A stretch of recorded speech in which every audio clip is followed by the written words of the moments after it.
Reiner, do you want to tell us the saga of Rage 2? Yeah, so Walmart announced it. Yeah. In a leak. My favorite. At Walmart Games their big presents. press conference. Yep. They had like 10 game announcements. Rage 2 was one of them. Nobody saw it coming. I mean, seriously, nobody thought we were going to get Rage 2, right? Yeah. Like everybody thought id was working on Doom Of course. 2, given the success of that last game. Yeah. But it turns out the game's real. Bethesda kind of toyed with Walmart a little. There was some back and forth with tweets of being like, you're using the wrong font and stuff like that. But then they P.S. officially, all those other games are real. yeah, they officially announced it this week. Yeah. And everybody immediately started calling it, it looks like Borderlands. And that, I did not see that. Like, if you paid attention to the marketing and you took the marketing vibe as the vibe of the game, yes, I could see that. But if you just focus on the gameplay, it looks like more Rage.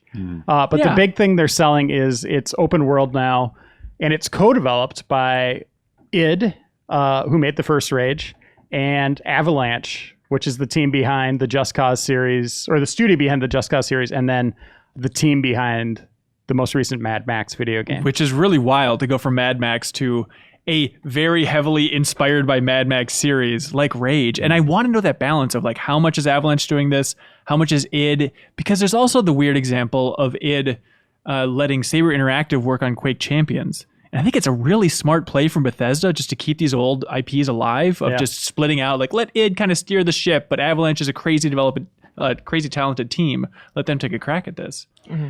Yeah, I often wonder, like, they resurrected Prey. Yeah, And that exactly. angered a lot of people, right? Because everybody wanted Cyberpunk Prey 2 that got canceled. Yeah. And it seemed like Bethesda just brought it back to bring it back. It seemed like a new property altogether, right? What ended up coming out.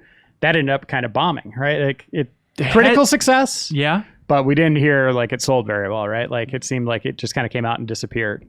And I wonder this about Rage 2 as well. Rage 1 did not do well either, right? Like that was, a lot of people kind of considered that a flop for id. And I even think Bethesda might view this as like what Rage was supposed to be, right? Like more of an open world shooter.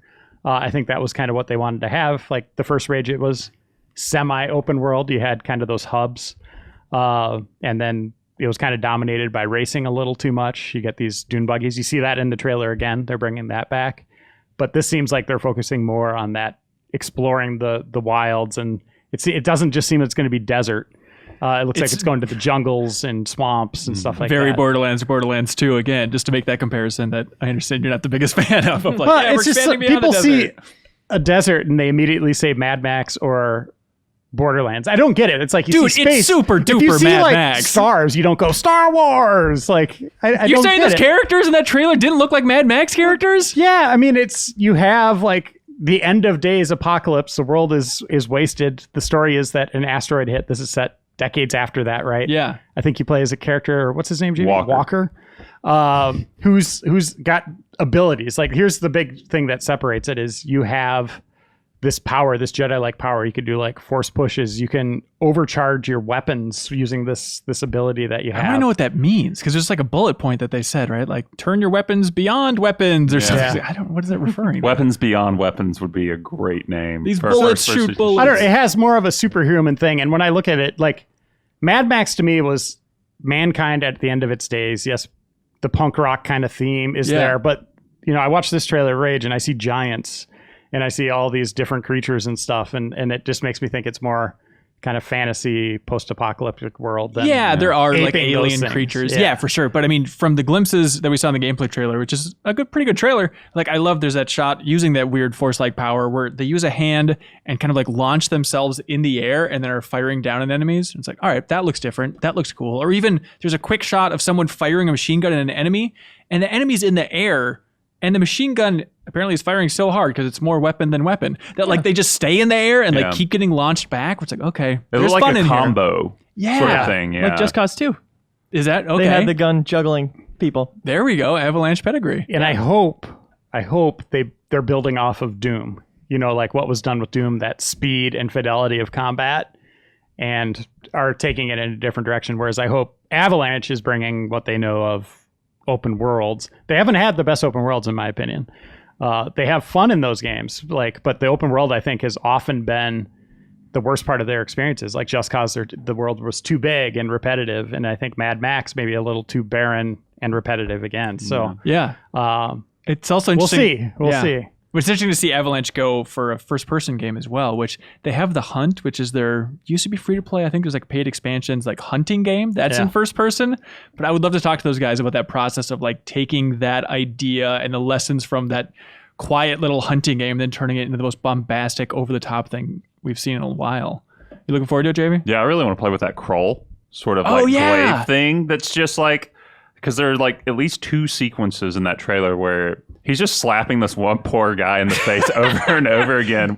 It looks really sharp, and I want to do that a lot. Yeah, it's like pausing in his face and stuff. But I mean, you talk about the marketing, Reiner. I think it seems like a tough game to market. If you said, all right, your job is to get the brand of Rage back out there, I see it as a success on Bethesda's part that they do have like some iconic pink splashes and those characters that people are connecting to Borderlands. Maybe too much, but like there's something to hang your hat on there. I worry about it being a little too much sleight of hand.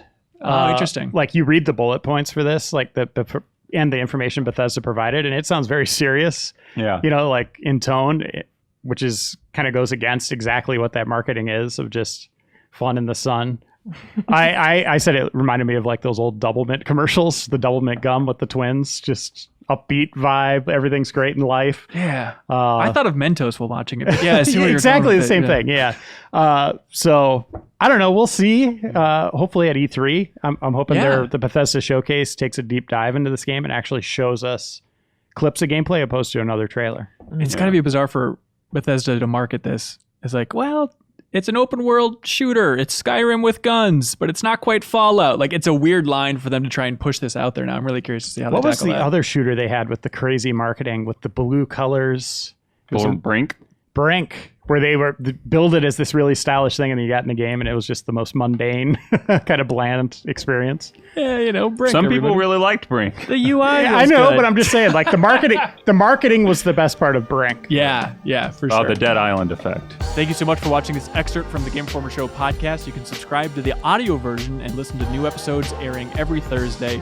We cover big games on the horizon, games that we've just reviewed. We have long-form developer interviews, a lot of fun stuff. So check it out every Thursday.